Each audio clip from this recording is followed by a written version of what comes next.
Assalamualaikum warahmatullahi wabarakatuh. Bismillah, Alhamdulillah, wassalatu wassalamu ala rasulillah wa ala alihi wa sahbihi wa man wala wa ba'd. Teman-teman semua, apa kabar? Alhamdulillah.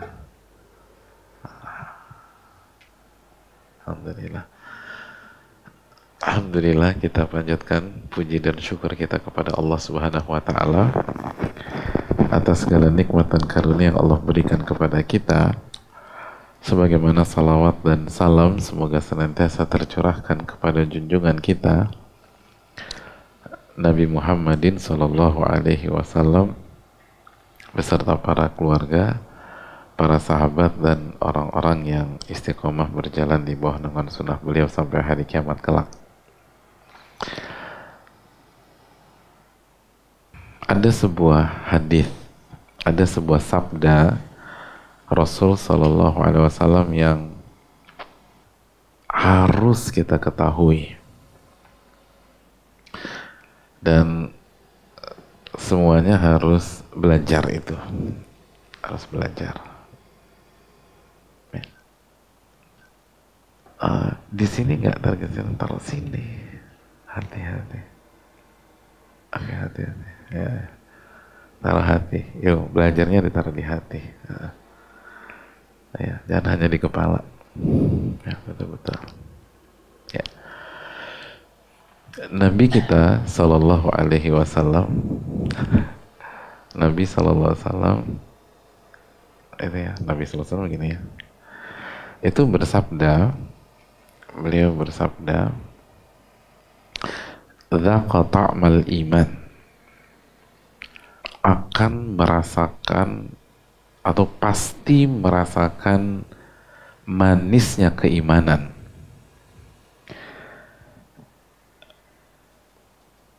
Pasti merasakan manisnya keimanan.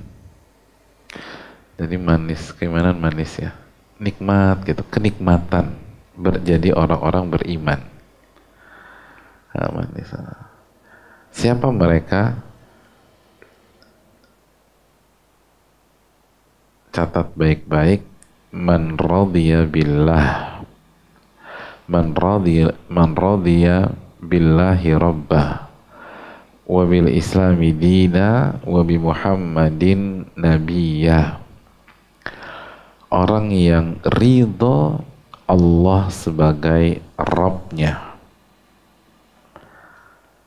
Jadi orang yang ridho Allah sebagai Rabbnya. Rabb, tahu ya Rabb ya? Rabb, oh Rabb, Rabb, Rabb, oh gini, Rabb, Rabb, oh Rabb, ya Rabb. Dan ridho Islam menjadi agamanya. Islam menjadi agamanya. Agama. Islam apa? Islam. Oh, menyerah. Islam menyerah. Islam menjadi agamanya. Ya. Jadi Islam menjadi agamanya. Dan Muhammad menjadi nabinya. Kan gini. Muhammad ya. Menjadi nabinya. Oke. Hadis ini dikeluarkan Imam Muslim.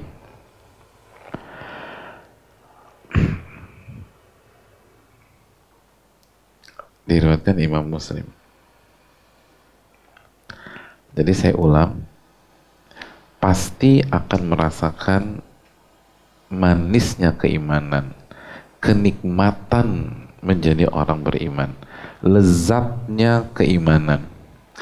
Jadi orang-orang yang ridho Allah sebagai Rabbnya dan Islam sebagai agamanya dan Muhammad sebagai nabinya, itu akan merasakan nikmatnya hidup sebagai orang yang beriman. manisnya iman, manisnya iman, lezatnya iman, lezatnya iman. Ya. Apa sih yang dimaksud lezatnya iman? Yang dimaksud lezatnya iman itu kalau beribadah, kalau beramal soleh, nikmat banget gitu loh. Jadi kalau beribadah dan beramal soleh itu nikmat. Sholat itu nikmat. Jadi sholat itu nikmat. Tenang hati itu. Relax. Nggak pengen buru-buru ya. Menghayati. Dan benar-benar tuh hati gimana gitu kalau sholat. Itu sholat. Nanti ketika baca Quran seneng aja. Walaupun saat kita menjadi tuli nggak ada yang keluar dari lisan kita. Tapi kan Allah Maha tahu. Walaupun didengar sama teman-teman dengar nggak jelas ini baca apa. Tapi Allah Maha tahu. Dan kita nikmat aja bacanya. Seneng kita tuh. Ada kepuasan. Ada kebahagiaan. Gitu. Saat kita ngaji, belajar, thalabul ilm seperti ini, seneng aja. Aku tuh seneng banget ya, gitu lah. Ya. Seneng ya, gitu ya. Seneng. Kalau Ridho begini, Ridho seneng, gitu ya. Iya, seneng. Jadi pas, walaupun macet ya, walaupun macet dari Bekasi ke Jakarta, oh gini, Masya Allah. Macet, tapi hati itu senang aja gitu, hati senang, senang hati itu. Nanti pulang juga senang gitu deh, pulang senang. Jadi pas ibadah itu senang. Dan ketika juga ngejalanin kehidupan sehari-hari jadi guru misalnya, itu senang aja ngadepin orang tua murid yang nyebelin tuh ya. Seneng kita, kayaknya plong aja gitu lah. Padahal orang tua muridnya nyalain kita, tenang, senang gitu lah. Jadi hidup kita tuh tenang, walaupun nggak punya duit. Nah ini, walaupun nggak punya duit, tapi senang aja. Walaupun banyak masalah, kan? Banyak masalah. Itu tuh kuncinya apa sih? Kuncinya tuh tadi. Makanya ada ulama namanya Imam Ahmad bin Abdul Halim. Beliau mengatakan gini, "Idza lam tajid lil amali halawatan fi qalbika wansyirahan fattahimhu." Jika engkau tidak merasakan manis dan lezatnya beribadah dan beramal, dan lapangnya dada ketika sedang beribadah dan beramal, maka tuduh dirimu sendiri. Tuduh dirimu sendiri. Maksudnya evaluasi diri sendiri. Fa inna Rabba ta'ala syakur. Karena nggak mungkin berasal dari Allah Subhanahu wa ta'ala. Dalam arti Allah itu maha membalas.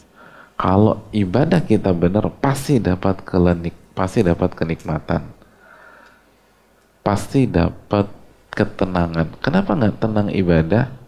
Kenapa sholat pengen buru-buru?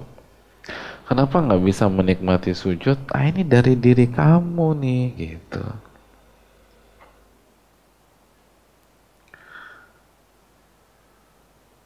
Nah, ternyata kuncinya ketika seseorang tidak menikmati amal dan ibadahnya dan tidak menikmati kehidupannya karena dia belum ridho Allah jadi Robnya. Islam jadi agamanya, Muhammad jadi nabinya. Itu belum ridho. Dan ridho ini bukan kata yang hanya diucap saja, bukan hanya diucap aja, gitu lah. Tapi harus benar-benar dirasakan. Nah, pertanyaannya, ridho Allah jadi Robnya. Nah, Rob itu apa sih? Rob apa? Rob itu nama Allah yang mengandung seluruh nama-nama dan sifat-sifat Allah. Dan secara global diwakilkan dengan 3 makna. Pencipta apa tuh? Pencipta, pemilik, dan pengatur. Oh, pengatur. Itu pengatur. Nah, pertanyaannya simpel aja. Sudahkah kita ridho ketika Allah mengatur kita? Gitu. Ketika Allah mengatur kita nih, sudahkah kita ridho? Kita buat contoh lebih sederhana lagi. Misalnya, lahir sebagai teman tuli atau orang tuli, ridho nggak dengan ketetapan tersebut? Gitu, ridho apa enggak? Gitu. Jadi jangan berharap bisa sholat dengan tenang, ya, bisa ibadah dengan tenang, bisa jadi guru dengan tenang, gimana tuh? Gitu-gitu ya. Walaupun dikomplain sama orang tua murid, kalau kita tidak ridho terlahir sebagai orang tuli. Nah, itu salah satu contohnya tuh. Itu. Selama kita nggak ridho, kenapa sih saya diciptakan sebagai orang tuli? Kenapa saya nggak bisa dengar sebagaimana teman-teman saya? Jangan pernah berharap banyak menikmati membaca Al-Quran, menikmati sholat yang kita lakukan, menikmati menjadi guru. Gitu. Jangan pernah berharap banyak, karena syarat menikmati kehidupan iman itu kalau ridho terhadap Allah Subhanahu wa Ta'ala. Ya nggak usah ribet-ribet ya. Contoh, punya motor nggak? Gitu lah. Punya motor. Misalnya jam 11:30 motor kita hilang. Allah takdirkan hilang 11:30. Jam 12 adzan zuhur, Allahu Akbar, gitu ya. Dan kita nggak terima motor kita hilang. Kita nggak ridho gitu loh. Kesel kita nih. Kira-kira sholat zuhurnya bisa khusyuk apa enggak? Itu. Nggak mungkin khusyuk sholat zuhurnya. Itu sederhana aja. Jam 3 siang orang tua murid datang, ngomel-ngomel, nunjuk-nunjuk muka kita. Jam 3:20 adzan asar. Kira-kira salat asarnya bisa khusyuk gak kalau kita kesel banget sama tuh orang tua murid?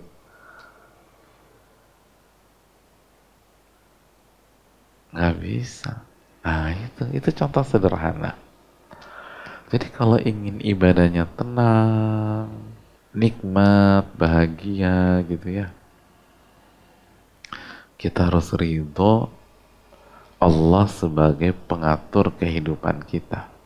Allah itu Rabb kita yang ngatur ke diri kita semua gitu. Tadi ketika kita nggak punya duit nih, siapa yang ngatur hari-hari gini kita nggak punya duit? Allah Subhanahu wa Ta'ala. Nah, kita ridho nggak nih Allah sebagai pengatur kita? Nah, kalau kita marah, kesel, udah nggak akan nikmat itu ibadah. Dan hari-hari kita juga emosi aja, gampang kepancing gitu. Jadi ini sangat-sangat jelas hubungannya dan korelasinya.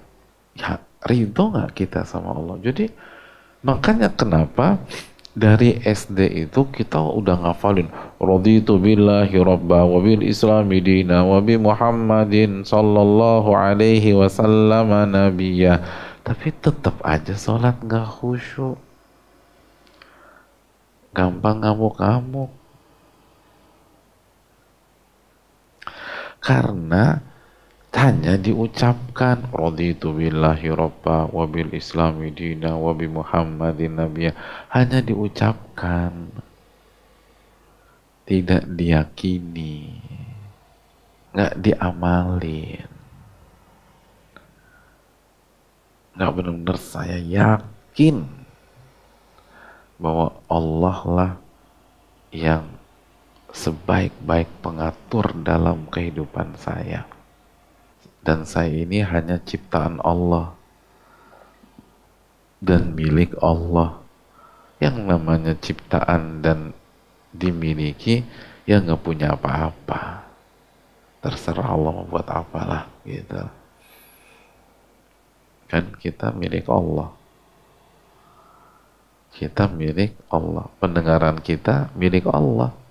Pendengaran tuh milik Allah. Jadi kalau Allah mau ambil, ya suka-suka Allah. Kita mah ridho-ridho aja.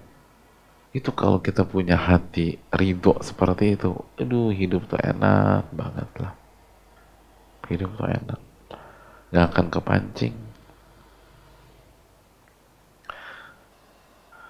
Makanya raditu billahi rabba. Makanya PR kita juga harus jelaskan kepada teman-teman tuli kita yang lain bahwa kalau ingin menikmati hidup itu harus ridho dengan apa yang Allah atur buat kita. Ridho aja udah. Ridho aja kita enak lah. Kita berusaha berjuang, tapi ketika Allah sudah atur, sudah putuskan, ridho. Gitu. Udah berjuang, udah berusaha, nggak dapet, ridho kita. Enak hidup tuh. Kok nggak sedih, nggak kesel? Loh, saya ini ciptaan dan milik Allah.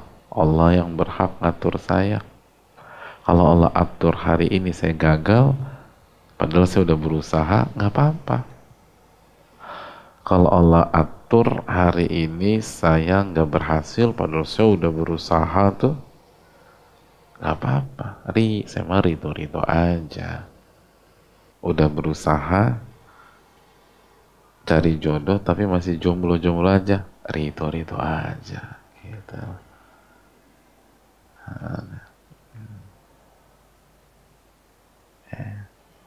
Jadi enak hidup itu, nggak galau ya, nggak bingung. Dan ketika sholat tuh ibadah, baca Quran, zikir, ngajar,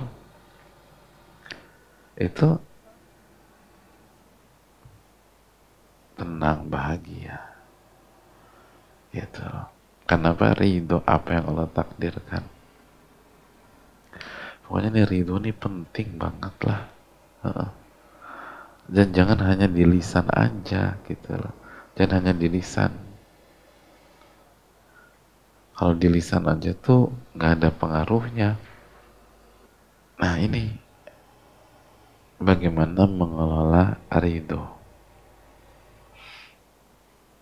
Pertanyaannya, gimana cara ridho kepada keputusan dan aturan Allah?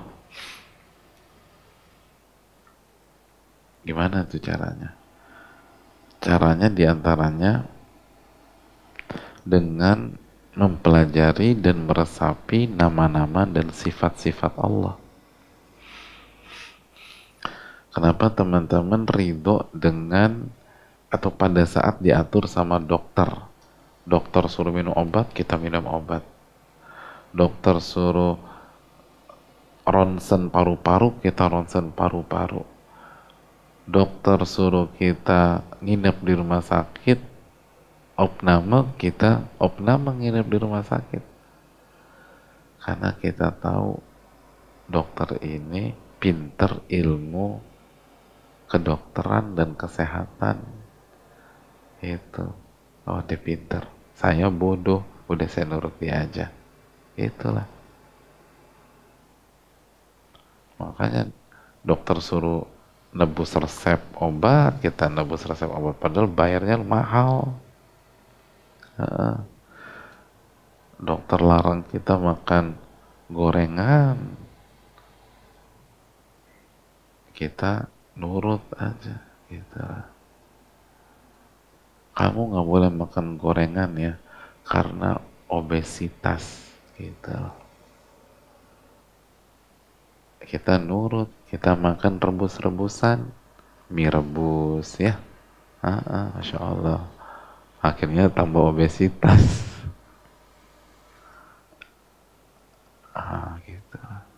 Nah kenapa tuh kita ridho sama Pak Dokter? Karena kita kenal Pak Dokter. Jadi kenapa kita nggak ridho, atau kenapa ada orang tuli tidak ridho ketika Allah atur bahwa dia hidup sebagai orang tuli? Ternyata karena dia nggak mengenal Allah. Nah itu, dia nggak kenal Allah, bahwa Allah tuh baik banget sama dia, bahwa ketika Allah buat dia tuli, Allah ingin kebaikan karena Allah sayang sama dia. Innallah idza ahabba qauman ibtalahum. Allah itu kalau sayang sama sebuah kaum, Allah akan uji dia. Dan diantara ujiannya, pendengarannya dihilangkan sama Allah Subhanahu wa ta'ala. Itu sayang. Itu tanda sayang. Dan itu yang terbaik. Wa asa an takrahu syai'an wa huwa khairul lakum. Al-Baqarah 216. Bisa jadi yang kalian gak suka, 216 ya. Bisa jadi yang kalian gak suka itu yang terbaik buat kalian. Yang terbaik buat kalian. Gitu. Jadi kalau kita semakin mengenal Allah, semakin ridho dengan ketetapan dan apa yang Allah atur buat kehidupan kita. Makanya kita gak boleh buruk sangka sama Allah. Gak boleh buruk sangka sama Allah Subhanahu wa ta'ala. Pasti ada hikmah. Makanya buruk sangka itu salah satu dosa besar. Dan hanya diidap oleh orang-orang munafik. Allah berfirman dalam surat Al-Fatah ayat 6, wa yu'adzibal munafiqin wal munafiqat. Allah akan mengadab orang-orang munafik, laki-laki maupun wanita. Orang musyrik yang laki-laki maupun wanita. Seperti apa sifat orang munafik dan orang musyrik itu? Adzannina billahi dhanna saw. Mereka itu selalu buruk sangka sama Allah. Selalu buruk sangka sama Allah. Kenapa Allah kasih saya tuli? Hidup ini nggak adil. Nggak benar seperti ini. Buruk sangka sama Allah. Itu orang munafik. Alaihim dairatus saw. Mereka yang akan mendapatkan prasangka buruk mereka sendiri. Jadi prasangka buruk itu akan berbalik menyerang mereka. Waghadiballahu alaihim. Allah akan murka. Wala'anahum. Dan Allah akan melaknat. Dan Allah akan persiapkan neraka jahanam untuk mereka, dan neraka jahanam itu seburuk-buruk tempat kembali. Begitu. Jadi seberat apapun jangan pernah buruk sangka dengan Allah. Dan jangan terlalu prematur dalam menyimpulkan. Ini belum selesai.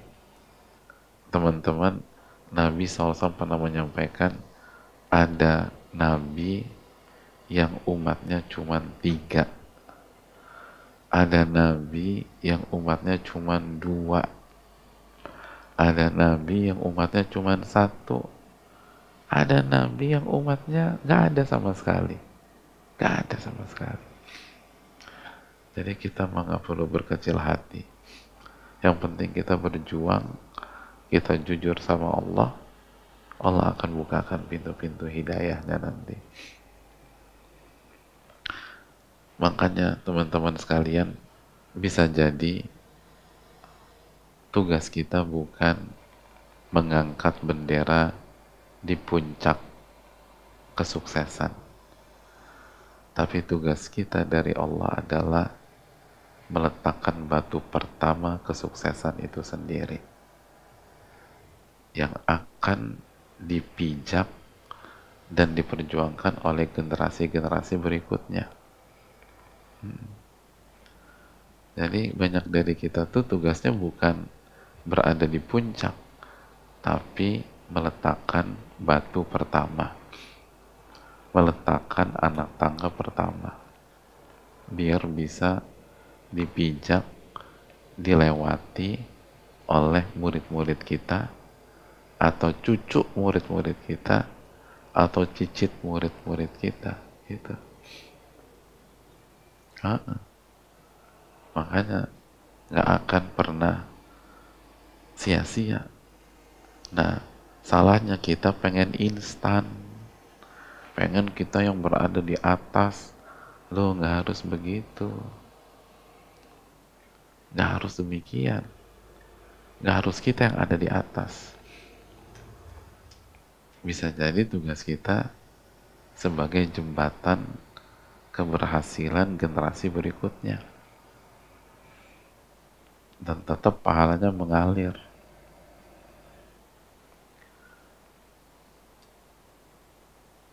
Yakinlah Allah nggak mungkin menyia-nyiakan ganjaran orang-orang yang berbuat baik.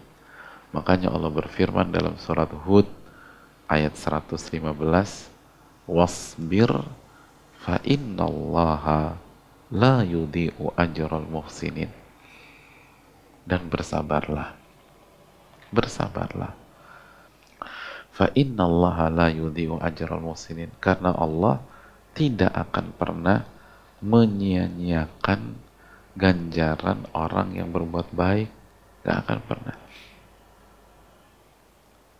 gitu. Gak akan pernah menyia-nyiakan ganjaran orang-orang yang berbuat baik, gitu. Tapi mungkin bukan kita waktu panennya, tapi anak kita nanti yang akan panen, cucu kita yang akan memetik buahnya, gitu hadirin. Iya. Kalau nggak ada pahlawan-pahlawan yang berjuang di tahun 1900, tahun 1910, Indonesia nggak akan merdeka di tahun 1945, gitu aja. Jadi apakah perjuangan lalu ketembaknya orang-orang yang berjuang di tahun 1800-an, 1900 itu sia-sia? Enggak. Itu kemerdekaan yang nggak bisa dipisahkan dengan mereka. Itulah. Nggak bisa dipisahkan. Jadi kita jangan berpikir sempit. Kita harus sukses berada di depan. Nggak harus. Kita harus mulai. Lalu ikhlas. Lalu sabar. Hasilnya urusan Allah lah. Ya. Hasilnya urusan Allah. Bisa jadi memang tugas kita sebagai bambat alas. Dan itu sebuah kehormatan. Sebuah kehormatan. Gitu.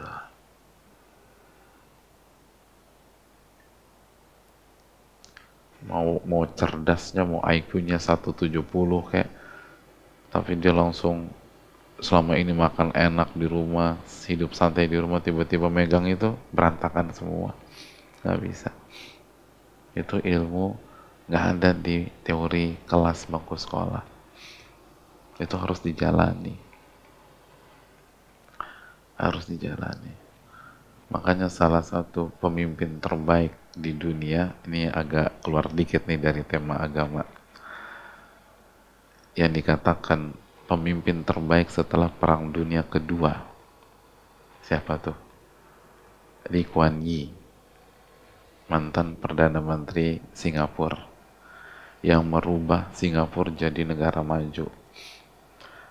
Itu dia pernah bilang gini, saya nggak pernah berpikir untuk mencetak penerus saya dengan mengkursuskan mereka kursus kepemimpinan. Gitu. Jadi saya nggak pernah berpikir untuk mencetak penerus saya dengan mensekolahkan, mengkursuskan mereka sekolah atau kursus kepemimpinan. Kenapa demikian? Karena pemimpin sejati itu bukan dihasilkan dari kursus, tapi harus nyebur dalam kehidupan. Dan harus berjuang di dalam kehidupan. Itu pemimpin sejati. Bukan duduk manis. Oh, pemimpin tuh harus wibawa, harus berani. Terus sambil ngemil kacang lah, nanti ke kantin lah. Nggak bisa. Dia harus terjun langsung. Dia harus dijungkir balikan oleh ujian-ujian hidup. Dia harus digoncang-goncangkan. Dia harus ditekan dalam kehidupan. Gitu, hadirin. Baru dia jadi pemimpin ke depan. Gitu. Ya, mungkin ini yang bisa disampaikan. Saya rasa cukup. Ya. Semoga bermanfaat dan semoga Allah menerima amal ibadah kita dan memberikan kita ilmu yang bermanfaat. Terima kasih banyak. Kita tutup. Subhanaka Allahumma wa bihamdika asyhadu an la ilaha illa anta astaghfiruka wa atubu ilaih. Assalamualaikum warahmatullahi wabarakatuh.